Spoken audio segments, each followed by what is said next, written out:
Bonjour Thierry Ardisson. Bonjour, merci de m'accueillir. C'est un plaisir de vous recevoir ici. Vous venez de publier L'âge d'or de la pub, c'est aux éditions du Rocher. Alors avant d'être animateur de télévision, vous étiez publicitaire. Oui. C'est quoi, c'est un retour à vos premières amours, ce livre? Non, c'est-à-dire que moi, quand je suis arrivé à Paris, j'avais 19 ans, j'avais pas d'argent, je savais pas quoi faire. J'ai fait de la pub. J'ai beaucoup appris, ça a été ma grande école. Et puis après, quand j'ai pu faire de la télé, je suis parti faire de la télé. Mais c'est vrai que j'ai gardé pour la pub beaucoup d'affection. D'abord parce que j'ai passé des années très sympas. Et puis ensuite parce que ça a été pour moi effectivement le moyen d'apprendre à travailler. Je sortais de la fac, je savais rien faire. Alors quand vous avez débuté dans la publicité, vous avez imaginé des slogans et des pubs que l'on a toujours en tête. On va les regarder ensemble. Pour vous dire que la barre Ovomaltine, c'est de la dynamique. Moi je connais un fromage moelleux savoureux, c'est le chaussé aux moines. Amen. C'est trop. Quand c'est trop, c'est tropico. Quand c'est trop, c'est tropico. J'ai 8 secondes pour vous dire que la barre Ovomaltine, c'est de la dynamique.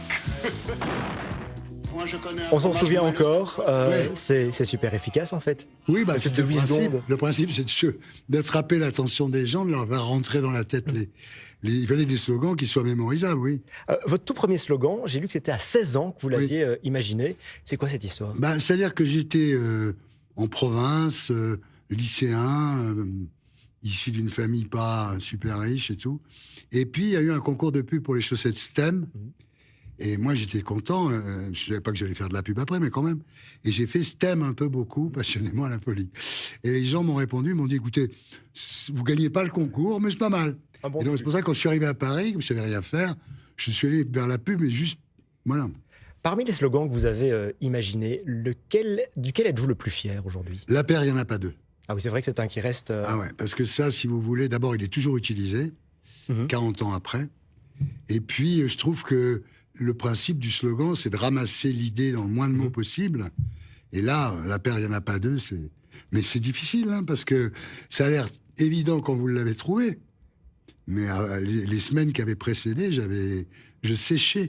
Ça prend du temps de trouver un bon slogan? Il faut s'obséder. C'est-à-dire, vous savez, le métier de créatif de pub, c'est un peu comme joueur de foot. C'est-à-dire, vous êtes bien payé, on s'occupe bien de vous, mais il faut marquer les buts. Donc là, tout le monde était très gentil avec moi. Mais quand la sanction tombait, voilà, c'est pour dans 3 jours et tu n'as toujours rien trouvé. Et là, c'était chaud. Là, franchement, je dormais pas. Ouais. Alors, la première pub à la télévision pour une grande marque débarque en 1968. À quoi ressemblait la pub, finalement, dans les années 70-80? Bah, disons, il y avait eu la réclame. La réclame, c'était bête et méchant. Après, il y a eu la pub de marque à la télé, c'est ce que vous vous rappelez, c'est-à-dire en 68 avec Boursin. On la voit, justement. Ouais, un film est idiot, hein, franchement. Et puis après, il y a eu l'arrivée des agences de pub américaines qui ont professionnalisé le métier. C'est-à-dire, ils arrivaient, c'est Madison Avenue, c'est Mad Men, ils arrivaient avec une culture de la pub et tout. Et moi, j'étais aux premières loges avec un patron qui ressemblait beaucoup, d'ailleurs, au héros de Mad Men, qui s'appelait Bill Tragos, il ressemblait à un drapir. Ces publicités qui débarquaient, c'était quoi? C'était des petits programmes à part entière? Bah, disons que quand vous voulez vendre quelque chose à quelqu'un, vous lui dites pas juste « achète ma voiture, elle est hybride ». Vous essayez de faire une petite blague, de choper la complicité du client. Quoi, je veux dire, la pub, c'était ça. C'est-à-dire qu'on vendait des trucs, certes, mais on trouvait toujours un truc autour, avant, après, pendant, pour séduire le consommateur. Aujourd'hui, j'ai l'impression que la pub s'intéresse moins aux gens, donc les gens s'intéressent moins à la pub. Et c'est vrai, il y a encore quelques campagnes, je ne vais pas dire que c'était mieux avant. Ben, c'était un peu mieux avant, oui. On osait plus avant qu'on ose aujourd'hui en publicité? Dans tout. Dans tout. Parce que moi, en télé, il y a très peu de choses que j'ai fait en télé que je pourrais refaire aujourd'hui. Je veux dire, voilà, donc c'est vrai qu'il y avait plus de liberté, c'est certain, oui. Quel regard est-ce que vous portez sur les publicités d'aujourd'hui, justement? Trop dirigé par le marketing, et puis par les cost controllers, parce qu'il ne faut pas que ça coûte trop cher, alors que quand ces gars-là mettent une voiture sur un porte-avions et qu'après il va la chercher avec un sous-marin, ça coûtait un peu d'argent, mais c'était bien, où il a fait la muraille de Chine, par exemple. Donc voilà, aujourd'hui, c'est beaucoup plus...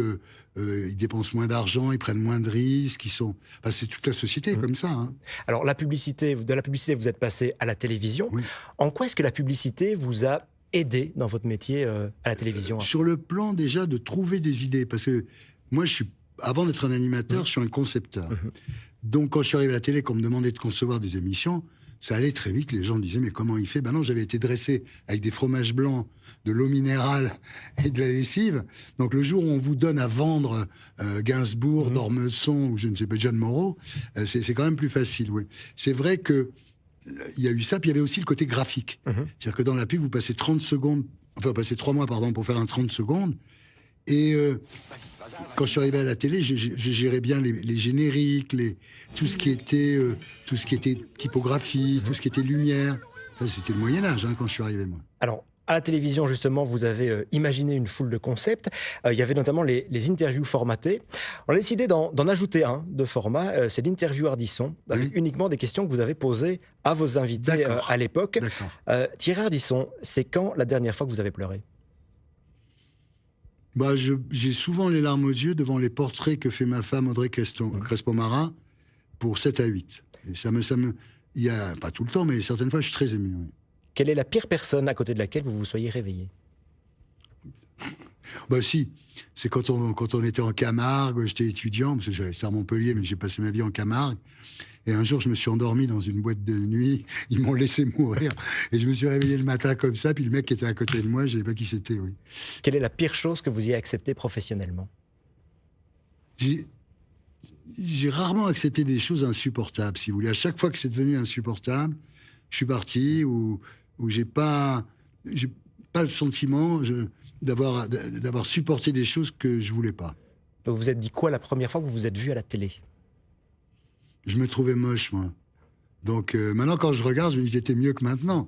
Mais je me trouvais moche, je sais pas pourquoi. Puis j'avais le trac, moi. Ce qu'il faut savoir. Vous n'avez pas l'air d'avoir le trac, là. Moi, j'étais comme ça à la télé, parce que j'ai commencé à 35 ans, c'était pas une vocation. J'avais les sueurs froides dans le cou, j'avais les mains moites, l'estomac noué. Et c'était très compliqué de donner le change, quoi. Vous vous êtes dit quoi la première fois que vous avez fait l'amour ?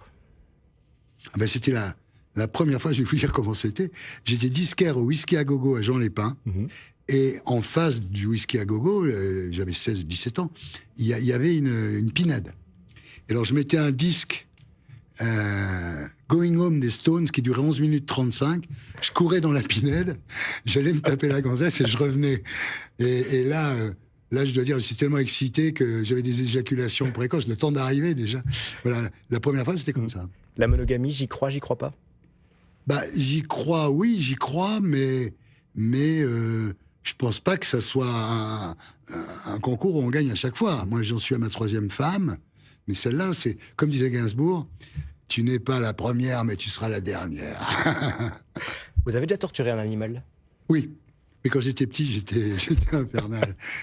J'ose même pas dire ce que je faisais. Je coupais les pattes de mes tritons. Ah oui, quand même. Ah, c'est pas gentil, ça. Torturer un enfant ? Ah non, jamais. Enfin, à part, peut-être que mes enfants ont souffert de mes absences, mais je parle pas de mes absences à cause du travail, bien entendu, mais ils m'ont pardonné. Vous êtes pour la peine de mort ? Non. Je suis catholique. Si vous aviez un de vos proches qui souffrait d'un mal incurable, seriez-vous favorable à l'euthanasie ? Oui. Vous croyez au suicide ? Vous avez déjà pensé au suicide ? Oui, 2 fois. Et la première fois, ma femme de l'époque m'a retrouvé dans la baignoire avec le poignet ouvert dans l'eau chaude. Et la deuxième fois, c'est quand j'ai décroché de l'héroïne.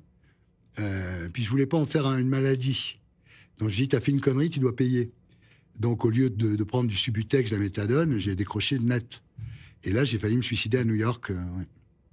Vous croyez en vous ? Je crois en Dieu, d'abord.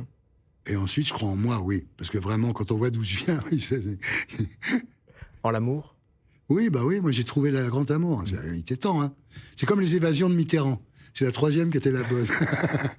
Merci beaucoup, Thierry Ardisson, d'avoir joué le jeu. Merci beaucoup de nous replonger dans l'âge d'or de la publicité. Il y a également un documentaire qu'on pourra revoir sur France Télévisions. Oui, ça fait 3 fois qu'il le passe, ça marche très bien. Ah ben, parfait. Merci beaucoup d'être venu nous présenter votre ouvrage. C'est la fin de ce RTL Info 13h. Dans un instant, les prévisions météo de Stéphane Van Bellingen. Ce soir, 19h, Caroline Fontenoy. Passez un très bon après-midi. Je vous retrouve demain avec beaucoup de plaisir dès 12h45. À demain.